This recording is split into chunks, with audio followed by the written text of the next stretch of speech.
Hello friends, कोविड-19 की situations ने सारा सिस्टम अस्त व्यस्त और त्रस्त कर दिया है। इसमें बहुत सारे लोगों को अपनी जॉब से हाथ धोना पड़ा और उनकी जॉब को इलीगल तरीके से टर्मिनेट कर दिया गया। बिना किसी नोटिस दिए उनको जॉब से निकाल दिया गया। यहां तक कि ये शिकायतें भी हमारे पास आई हैं कि कुछ लोगों की सैलरी भी अभी तक रिलीज नहीं की गई है और वो सारे बेनिफिट, जिस बेनिफिट के वो हकदार है, वो बेनिफिट उनको रिलीज नहीं किए गए हैं, वो बेनिफिट उनको नहीं दिए गए हैं। अब कैसे अपनी रुकी हुई सैलरी को वापस पाएं और कैसे अपना खोया हुआ सम्मान या वो नौकरी वापस पाएं, आज की वीडियो में हम ये डिस्कस करेंगे। फ्रेंड्स, मैं हूं Suhel Shah advocate from century law firm और आज हम इसी टॉपिक को डिस्कस करने वाले हैं। इससे पहले कि मैं वीडियो की जानकारी आपको आगे दूं, अगर अभी तक आपने मेरा चैनल सब्सक्राइब नहीं किया है तो मेरे चैनल को सब्सक्राइब करें, वीडियो को पसंद आने पर उसको लाइक करें और इसको शेयर करना ना भूलें। और मेरे बाकी इंस्टाग्राम के या फेसबुक के या वेबसाइट के जितने भी सोशल मीडिया के प्लेटफॉर्म है उन सबको आपको डिस्क्रिप्शन बॉक्स में मिल जाएंगे। डिस्क्रिप्शन में जाकर आप उनको मुझे वहां फॉलो कर सकते हैं। फ्रेंड्स, यदि आपको इलीगल तरीके से टर्मिनेट कर दिया गया है, अब इलीगल की परिभाषा क्या है? क्योंकि जब आपको अपॉइंट किया जाता है, उस अपॉइंट करते वक्त एक अपॉइंटमेंट लेटर या ऑफर लेटर दिया जाता है, यानी ऑफर लेटर दिया जाता है। यदि उसके अंदर वो क्लोज मेंशन है, यानी किस तरह से आपकी जॉब को, आपकी सेवाओं को किस तरह समाप्त किया जाएगा, या क्या what will be the policy of termination of your job, आपकी जॉब को टर्मिनेशन की पॉलिसी क्या है, यानी 30 डेज का नोटिस है, 60 डेज का नोटिस है, या पे इन ल्यू ऑफ नोटिस, यानी 30 दिन के नोटिस के एवज में आपको 1 महीने की सैलरी पे कर दी जाती है। ये तरीके होते हैं। बहुत बार ऐसा भी होता है कि आप किसी लाला के पास काम कर रहे हैं या किसी एंटरप्रेन्योर के पास काम कर रहे हैं जहां पर ना ही तो आपको ऑफर लेटर मिला है, ना ही आपको कोई ऐसे कागजात मिले हैं जो आपको वहां जॉब पर दर्शा सके। तो घबराइए मत, आज की वीडियो को पूरा देखिए और आपको इन सब बातों के सोल्यूशन मिल जाएंगे।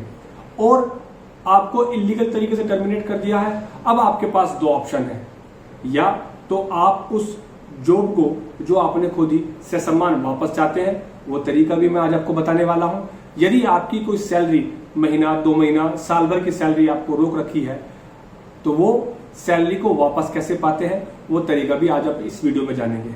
इसके अलावा यदि आप एक कंपनी में पिछले 5 सालों से बिना किसी इंटरवल के काम कर रहे हैं तो ग्रेच्युटी जो आपको हकदार है, जिस ग्रेच्युटी के आप हकदार हैं, उसको कैसे लिया जाता है।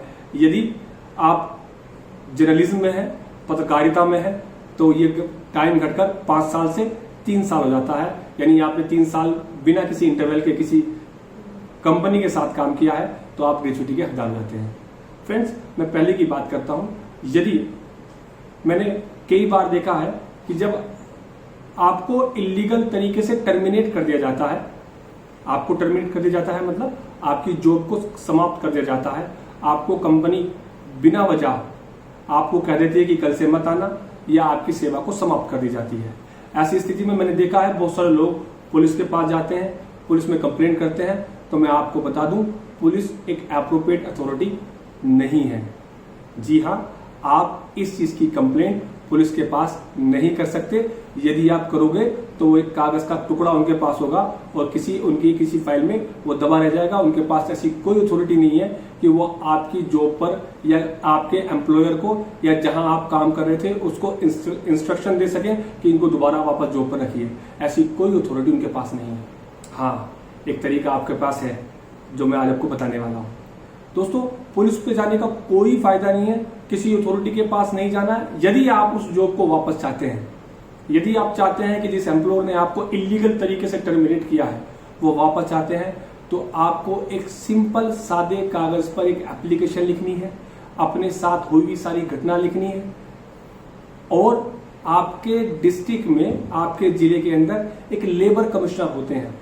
आपको लेबर कमिश्नर के नाम, वो पूरी कहानी लिखकर वो एप्लीकेशन देनी है आपको और ये बताना है कि आपके साथ क्या क्या घटनाएं हुई। एक बात मैं अपनी बात को रिपीट कर दूं कि पुलिस ऐसी स्थिति में कोई जुडिशन नहीं रखती, कोई अधिकार नहीं रखती जहां आपको जॉब से निकाल दिया हो। लेकिन यदि आपके साथ कोई क्रिमिनल एक्ट हुआ है, अर्थात आपको मारा गया है, पीटा गया है या आपको कोई फिजिकल हर्ट किया गया है, तो यहाँ पुलिस को अथॉरिटी होती है, वहां पुलिस पूरा संज्ञान ले सकती है। यहां मैं सिंपल बात कर रहा हूं, सिर्फ जॉब से इलीगल टर्मिनेशन की बात कर रहा हूं। तो यदि आपको जॉब से निकाल दिया गया है तो आप एक सिंपल पेपर पर कमिश्नर के नाम चिट्ठी लिखकर, एक एक्ट है इंडस्ट्रियल डिस्प्यूट एक्ट, तो यहां पर आप इंडस्ट्रियल डिस्प्यूट को रेज कर सकते हैं कि भाई इंडस्ट्रियल डिस्प्यूट रेज करता हूं एम्प्लॉय और एम्प्लॉयर के बीच में, यानी नौकरी देने वाले और नौकरी करने वाले के बीच में जो विवाद होता है उसको इंडस्ट्रियल डिस्प्यूट बोलते हैं। उसमें आप एक सिंपल एप्लीकेशन लगाकर लेबर कमिश्नर के यहां उस एप्लीकेशन को सिंपली लगा सकते हैं। आपको कोई और जो भी डॉक्यूमेंट्स आपके पास यदि है तो साथ में नथी कर दीजिए, साथ में अटैच कर दीजिए और अपनी एप्लीकेशन, अपना ग्रीवेंस उनके सामने रख दीजिए। ऐसी स्थिति में लेबर कमिश्नर आपके एम्प्लॉयर को यानी आपके नौकरी देने वालों को बुलाता है और आप दोनों के बीच में सुलह कराने की कोशिश करता है। यदि वो सुलह हो जाती है, अमूमन मेरी प्रैक्टिस में ये देखा गया है कि लगभग आधे % मामले यही लेबर कमिश्नर की टेबल पर सेटल्ड हो जाते हैं।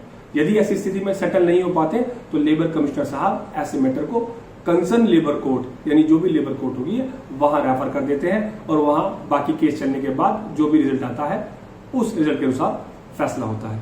दूसरा, यदि आप जॉब वापस नहीं चाहते पर अपनी रुकी हुई सैलरी वापस चाहते हैं कि भाई मुझे 1 महीने की सैलरी नहीं दी गई, 2 महीने की सैलरी नहीं दी, या जो भी आप कहें कि मुझे इस इतने पीरियड की सैलरी नहीं दी गई, या इसके अलावा कि आपने उस कंपनी के साथ 5 साल से ज्यादा तक लगातार काम किया है, तो आप ग्रेचुइटी के हकदार होते हैं। अब ग्रेचुइटी क्या होती है दोस्तों? ग्रेचुइटी होती है यानी अगर आपने 5 साल से ज्यादा काम किया है तो हर साल आपको 15 दिन की सैलरी मिलेगी, उसको ग्रेचुइटी बोलते हैं। वो आपको 15 दिन की salary per year, 15 days salary per year आपको मिलेगी, इसको ग्रेचुइटी बोलते हैं। और अगर आप जर्नलिज्म में है तो ये पीरियड 5 साल से घटकर 3 साल हो जाता है। तो ये सारे बेनिफिट और सैलरी लेने के लिए आप फिर लेबर कमिश्नर के यहाँ कंप्लेन लगा सकते हैं, शिकायत दर्ज कर सकते हैं, एक सादे पेपर पर दर्ज कर सकते हैं। यदि कोई यूनियन आपके पास है, यदि कोई लेबर यूनियन आपके पास है तो लेबर यूनियन के थ्रू वो एप्लीकेशन लगा सकते हैं और आप इस एप्लीकेशन को लगाने के बाद आप अपनी सैलरी को क्लेम कर सकते हैं। इसमें वही प्रोसेस लेबर कमिश्नर साहब अडॉप्ट करते हैं, पर ये एप्लीकेशन इंडस्ट्रियल डिस्प्यूट में नहीं, शॉप एंड एस्टेब्लिशमेंट एक्ट के अंतर्गत वो दर्ज हो जाती है। घबराइए नहीं, अगर आप एक्ट का नाम भूल भी रहे हैं तो जरूरी नहीं कि आप एक्ट का नाम लिखें।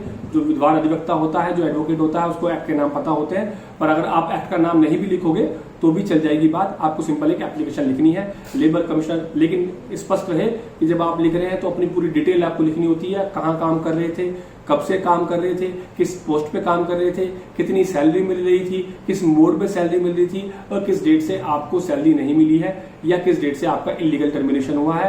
ये पूरा गिवरेंस और लास्ट में आप क्या चाहते हैं ये लिखने के बाद आपको लेबर कमिश्नर के यहाँ शिकायत दर्ज करनी है। लेबर कमिश्नर साहब आपके एम्प्लॉयर को बुलाकर आपके बीच में सेटलमेंट या जो आपके जो डिस्प्यूट है उसको सुलझाने की कोशिश करेंगे। अगर वो सुलझता है तो वेल एंड गुड, और सुलझ नहीं पाता तो ऐसी स्थिति में वो ऐसे मैटर को लेबर कोर्ट के अंदर रेफर कर देते हैं।